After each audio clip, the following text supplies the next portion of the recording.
माननीय श्री इमरान प्रतापगढ़ी जी 15 मिनट। धन्यवाद सभापति महोदय। कभी सुदामा पांडे धूमिल जी ने कहा था कि एक आदमी रोटी बेलता है, एक आदमी रोटी खाता है, एक तीसरा आदमी भी है जो न रोटी बेलता है न रोटी खाता है, वो सिर्फ रोटी से खेलता है। वो तीसरा आदमी कौन है? मेरे देश की संसद मौन है। सभापति महोदय, वो भी क्या दिन थे जब संसद में देश का बजट पेश होता था तो देश की सड़कें ठहर जाया करती थीं। रेल बजट पेश होता था तो लोगों की उम्मीदें रेल के डिब्बों की तरह पटरियों पर दौड़ने लगती थीं। पूरा देश धड़कने रोक करके वित्त मंत्री और रेल मंत्री को सुना करता था। अफसोस, अब बजट पेश हो जाता है, मीडिया चैनल सरकार का महिमा मंडन करते हैं और बेचारी जनता बजट के आंकड़ों के शब्द जाल में उलझी हुई महीनों बाद समझ पाती है कि उसका तो फिर से कट गया। सभापति महोदय, पिछले 2 साल अमृतकालीन बजट पेश किए गए और इस बार एक नई शब्दावली गढ़ी गई है, तुष्टीकरण बनाम संतुष्टीकरण का बजट। सभापति महोदय, सुनने में कितना अलंकारिक लगता है ये शब्द। सोच रहा हूं देश की वित्त मंत्री और प्रधानमंत्री जी से पूछूं कि आखिर किसकी संतुष्टि? जिस बजट में मनरेगा के लिए 1 रुपए की बढ़ोतरी ना हो, वही पुराना 86,000 करोड़, जबकि पहले ही 9,754 करोड़ का घाटा हो, जिस मनरेगा से करोड़ों मजदूरों के घर में चूल्हा जलता हो, उस मनरेगा में काम करने वाले गरीब मजदूरों के लिए अगर आपके खजाने से 1 रुपया भी इजाफी नहीं निकल सका तो भला कौन संतुष्ट हुआ साहब? इस देश का गरीब मजदूर या आपके उद्योगपति दोस्त? वो जो महाराष्ट्र में लोकसभा और विधानसभा के बीच में 40 लाख मतदाता बढ़ाए गए थे, अरे उन्हीं के लिए मनरेगा का थोड़ा सा बजट बढ़ा देते। क्या उसमें मनरेगा का एक भी मजदूर नहीं था 40 लाख लोगों में? सारे के सारे 12 लाख की छूट वाले से आगे के लोग थे। सभापति महोदय, कल जब वित्त मंत्री जी देश की संसद में भाषण दे रही थी तो वहां मुंबई में कोई गरीब इंसान जब अपनी जेब टटोल करके अपनी मोटरसाइकिल में 1 लीटर पेट्रोल भरवा रहा था तो उस पेट्रोल की कीमत थी 103 रुपया प्रति लीटर। आखिर इतना महंगा पेट्रोल डीजल खरीद के कौन संतुष्ट हो रहा है? इस देश के गरीब लोग या फिर सरकार के चहेते धन्ना सेठ? सभापति महोदय, वित्त मंत्री जी इस बजट को मध्यम वर्ग को संतुष्ट करने वाला बजट बता रही हैं। अरे मैडम, हम आप यहां पर बैठे रहते हैं और वहां बाहर इसी दिल्ली में 1 लीटर दूध, चाहे वो अमूल का हो या फिर मदर डेयरी का हो, उसकी कीमत 73 रुपए लीटर है। इतना महंगा बेच करके कौन संतुष्ट हो रहा है? गरीब जनता या आपके धन्ना सेठ दोस्त? सभापति महोदय, इस सरकार का बाजार और महंगाई पर कोई नियंत्रण नहीं रह गया है। चाहे देश में लहसुन 400 रुपए किलो बिक जाए, टमाटर 100 रुपए किलो बिक जाए, प्याज का दाम सुनकर आंखों में आंसू आ जाए, लेकिन वित्त मंत्री महोदया बजट में महंगाई का मां भी नहीं बोलती हैं। बच्चों की किताब और पेंसिल तक पर टैक्स लगाने वाले सरकार से मैं पूछना चाहता हूं कि आप मध्यम वर्ग का हितैषी बताते हैं, खुद को तो शर्म नहीं आती है? खुद को धार्मिक कहने वाली सरकार भगवान श्री कृष्ण के प्रिय खाद्य पदार्थों दही और मक्खन तक पर जीएसटी लगाती है और बात करती है मध्यम वर्ग की हिमायती होने की।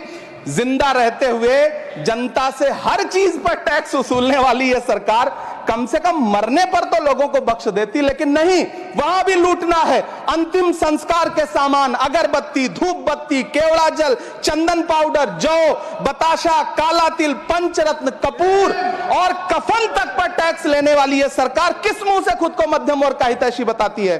कौन सी संतुष्टि? किसकी संतुष्टि? कदम कदम पर टैक्स देकर लूटने वाली जनता की या फिर जनता से टैक्स वसूल करके धन्ना सेठों का खजाना भरने वाली सरकार की? किसकी संतुष्टि? सभापति महोदय, 18 अगस्त 2015 आरा का बिहार का ऐतिहासिक मैदान, सजा हुआ मंच, हजारों की भीड़ और सामने खड़े हुए देश के प्रधानमंत्री का भाषण। बिहार के भाइयों बहनों, आज मैं बिहार के लिए पैकेज की घोषणा कर रहा हूं। 50,000 करोड़ कर दूं कि ज्यादा कर दूं? अखिलेश भाई, 60,000 करोड़ कर दूं कि ज्यादा कर दूं? 70,000 करोड़ कर दूं कि ज्यादा कर दूं? 80,000 करोड़ कर दूं कि ज्यादा कर दूं?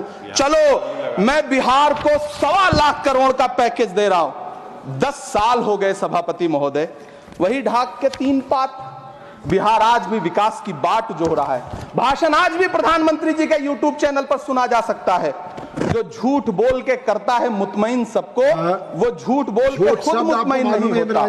सभापति महोदय, ये तो राहुल जी का असर है। कौन सा शब्द सर, कौन सा शब्द? झूठ। ठीक है सर, मिथ्या बोल करके, जो मिथ्या बोल के करता है मुतमईन सबको, वो मिथ्या बोल के खुद मुतमईन नहीं होता। ये राहुल जी का असर है। जो मखाना बोर्ड की घोषणा हुई, अखिलेश जी आपको याद होगा, भारत जोड़ो न्याय यात्रा में 30 जनवरी 2024 को बिहार के रंगभूमि मैदान में राहुल गांधी जी का पूर्णिया में भाषण था और उसमें मखाना को लेकर उन्होंने आवाज उठाई थी।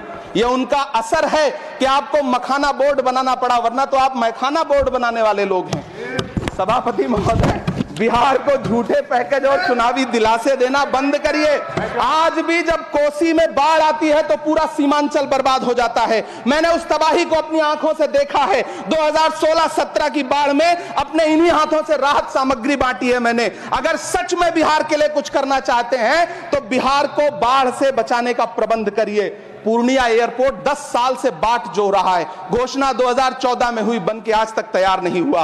अलीगढ़ मुस्लिम विश्वविद्यालय का किशनगंज सेंटर बजट के अभाव में दम तोड़ता जा रहा है। मैंने पिछले बजट सत्र में भी आवाज उठाई थी। आज फिर वित्त मंत्री जी से अनुरोध करना चाहता हूं, दामन फैला करके, कि अलीगढ़ मुस्लिम विश्वविद्यालय का किशनगंज सेंटर बन जाने दीजिए। आखिर कौन सी नफरत है?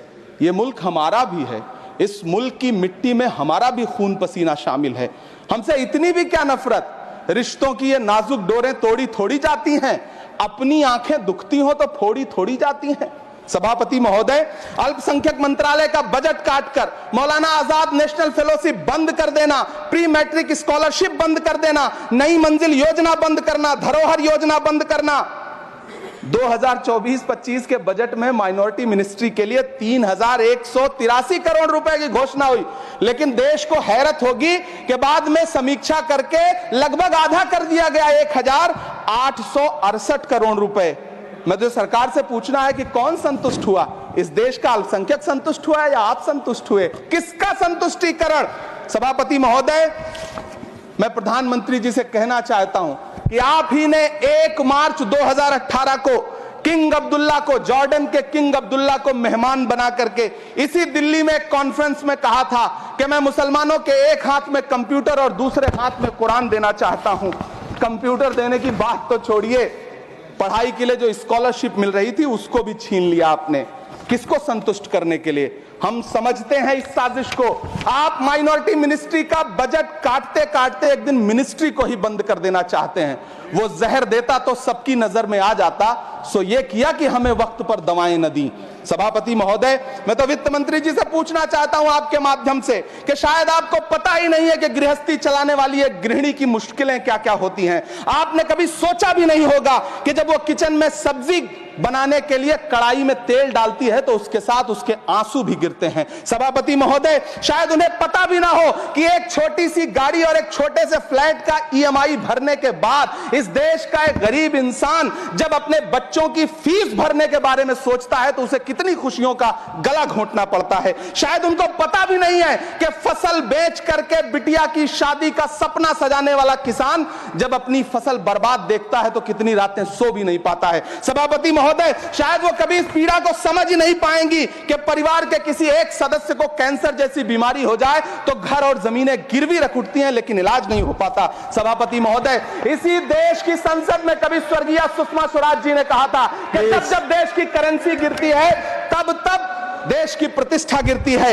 एक तरफ कोलंबिया जैसा छोटा सा देश और उसके प्रधानमंत्री गुस्तावो पेत्रो खड़े हैं जो कोलंबिया के नागरिकों को हथकड़ी लगाकर लाने वाले जहाज को अमेरिका बैरंग वापस लौटा दे रहे हैं, और दूसरी तरफ हमारे प्रधानमंत्री जी खड़े हैं जो बेड़ी और हथकड़ी लगा करके लाए गए बेटों के अपमान पर एक शब्द नहीं बोल रहे।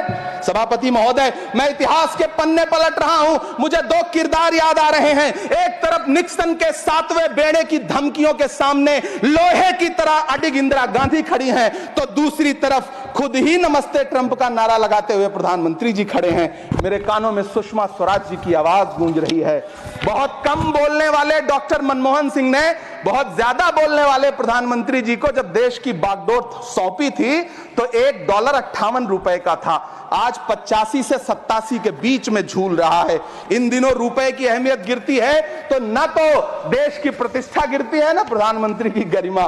जिस देश में 80 करोड़ लोगों को 5 किलो राशन के लिए कतारों में लगना पड़ता हो, उस देश में यह सरकार 12 लाख तक के टैक्स न लेने के लिए अपनी पीठ थपथपा रही है। हुकूमत इस कदर आवाम पर एहसान करती है, ये आंखें छीनती है और चश्मे दान करती है। सभापति महोदय, महाराष्ट्र का भिवंडी हो, मालेगांव हो, इचल करंजी हो, यूपी का बनारस हो, मुआयमा हो, मुबारकपुर हो, रांची का छोटा नागपुर हो, बिहार का भागलपुर हो, हर जगह बुनकरों की उम्मीदें तोड़ रही हैं, लेकिन इस सरकार के पास उनके लिए कुछ भी नहीं है। मुरादाबाद का पीतल उद्योग, कानपुर का चमड़ा उद्योग, सहारनपुर का लकड़ी उद्योग, फिरोजाबाद का चूड़ी उद्योग, अलीगढ़ का ताला उद्योग, सब सरकारी प्लानिंग से तबाह हो रहे हैं।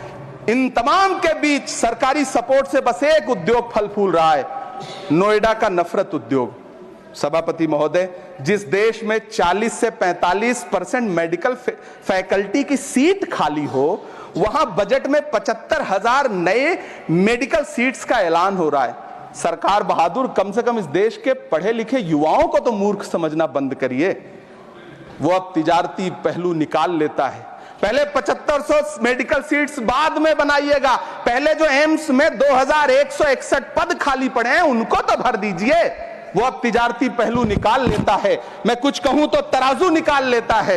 मैं इसलिए भी तेरे फन की कद्र करता हूं तो झूठ बोल के आंसू निकाल लेता है। सभापति महोदय, फिर झूठ आया है, मैं उसे मिथ्या कर दे रहा हूं। शायरी में बार बार आ जाता है, क्या करूं महोदय। काश ये बजट, सभापति महोदय, वो एक शब्द मैं मिथ्या कर दे रहा हूं सर, वो एक शब्द को हटा दीजिए। ध्यान रखें, ऐसे जो भी शब्द होंगे आपके भाषण। सभापति महोदय, काश ये बजट बीपीएससी के पेपर लीक की शिकायत करने वाले नौजवानों पर बरसती हुई पुलिस के लाठियों पे, जख्मों पर मरहम लगा पाता। सभापति महोदय, पिछले 80 दिन से 70 साल का एक बुजुर्ग एमएसपी की लीगल गारंटी मांगता हुआ आमरण अनशन पे बैठा हुआ है। काश ये बजट किसान नेता जगजीत डल्लेवाल की टूटती हुई सांसों की पीड़ा सुन पाता। काश ये बजट प्रतियोगी परीक्षाओं की तैयारी के लिए दिल्ली, कोटा, पटना, अहमदाबाद जैसे शहरों में, इलाहाबाद जैसे शहरों में किताबों के साथ गल रहे युवाओं के सपनों को जिंदगी दे पाता। काश ये बजट वंदे भारत के सुनहरे विजुअल के बजाय देश की गरीब जनता को कुछ और पैसेंजर ट्रेनें दे पाता। काश ये बजट सीनियर सिटीजन को ट्रेन टिकटों में मिलने वाली रियायतें वापस लौटा पाता, जिनको सरकार ने कोविड के नाम पे छीन लिया था। काश ये बजट किसानों की राह में कीले नहीं बल्कि कालीन बिछाने वाला बन पाता। काश ये बजट सरकारी मालिकों को यह समझा पाता कि नेहरू को कोसने से अर्थव्यवस्था नहीं सुधरेगी, उसके लिए डॉक्टर मनमोहन सिंह साहब की अर्थ नीति अपनानी पड़ेगी। पिछले 11 साल से नेहरू जी को कोस रहे हैं, आखिर कब तक कोसिएगा? थोड़ा पंडित नेहरू जी के बारे में पढ़िए, तब पता चले कि पंडित नेहरू की शख्सियत का नाम है। दुनिया का पहला ऐसा राजनेता जिसने अपनी जिंदगी की आजादी के लिए, देश की आजादी के लिए 3259 दिन अंग्रेजों की जेल में बिताए। पंडित नेहरू एक ऐसे महान शख्स जिनके पिता पंडित मोतीलाल नेहरू, जिनकी बहन विजय लक्ष्मी पंडित, जिनके बहनोई पंडित रंजीत सीताराम, जिनकी बेटी इंदिरा गांधी, जिनके दामाद फिरोज गांधी, सब ने अंग्रेजों से लड़ते हुए स्वतंत्रता आंदोलन में जेल काटी। आप किस मुंह से उनकी लकीर छोटी करने की बात करते हैं? नहीं कर पाइएगा, 7 जन्मों में नहीं कर पाइएगा, क्योंकि जिस्म की मौत कोई मौत नहीं होती है। जिस्म मिट जाने से इंसान नहीं मर जाते, धड़कने रुकने से अरमान नहीं मर जाते, सांसें थम जाने से ऐलान नहीं मर जाते। जिस्म की मौत कोई मौत नहीं होती है। सभापति महोदय, मैं आपके सामने खड़ा होकर के एक बहुत छोटी सी कहानी सुनाना चाहता हूं कि महान बादशाह सिकंदर ने जब यूनान फतेह किया तो जीत का जश्न मनाने के लिए शहर की सड़कों पर निकला। तो उसने देखा कि पूरा शहर तो जश्न मना रहा है, एक फकीर सड़क के किनारे चादर तान के सो रहा है। सिकंदर को गुस्सा आया, घोड़े से उतरा, उस फकीर के पास गया और उसे सोता देख करके उसे जोर की एक लात मारी और लात मार के कहा कि क्यों रे फकीर, मैंने यूनान फतेह कर लिया, लोग जश्न मना रहे हैं और तू सो रहा है। उस फकीर ने उन्नीदी आंखों से सिकंदर को देखा और देख करके कहा कि शहर जीतना बादशाहों का काम है, लेकिन लात मारना तो गधे का काम है। सभापति महोदय, गरीब जनता को लात मारना बंद करिए। ये अमीरों के लिए बनाया गया बजट है, ये निराशाजनक बजट है। हम अमृतकाल सुनते आ रहे थे, ये अमृतकाल इतनी जल्दी समाप्त हो गया कि अब अमृतकाल का कोई नाम तक नहीं लेना चाहता है। इसलिए मैं इस सदन में खड़ा होकर के देश की वित्त मंत्री महोदया से कहना चाहता हूं कि आपने अल्पसंख्यकों के बजट में जो कटौती की है उसको बहाल करिए। आपने मनरेगा को जो स्थिर रखा है उसका घाटा 9,754 करोड़ है, कम से कम उतना बढ़ा करके फिर से उसे बहाल करिए। नौजवानों के लिए रोजगार दीजिए, किसानों को एमएसपी की लीगल गारंटी दीजिए। यही मैं आपसे अपील कर रहा हूं। धन्यवाद सर, आपने इतना जो समय दिया उसके लिए शुक्रिया। माननीय श्री बाल योगी